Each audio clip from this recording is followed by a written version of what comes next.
தண்ணீர்கள் கடக்கும் போது என்னோடு இருக்கின்றே, அக்கினியில் நடக்கும் போது கூடவே வருகின்றே.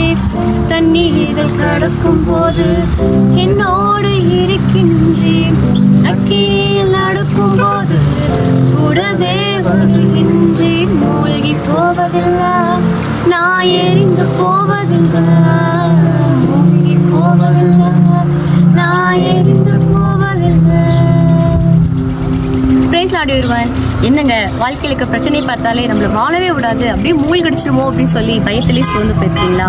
உங்களை பலப்படுத்துறதுக்காக ஒரு வசனத்தை நான் விருப்பத்தில் வாசிக்கிறேன். எஸ்ஐயா 43:2. நீ தண்ணீர்களை கடக்கும் பொழுது நான் உன்னுடனே இருப்பேன், நீ ஆறுகளை கடக்கும் பொழுது அவைகள் உண்மை பொருளுவதில்லை. எஸ், இந்த வார்த்தையை நீங்க எப்பெல்லாம் சோர்ந்து போய் ரொம்ப லோவா ஃபீல் பண்றீங்களோ, இந்த வார்த்தையை வாசிக்கிறது மாத்திரம் இல்லாம அறிக்கை பண்ணி ஜெபம் பண்ணி பாருங்க. உங்க வாழ்க்கையை பலன் மாற்றும். God bless you.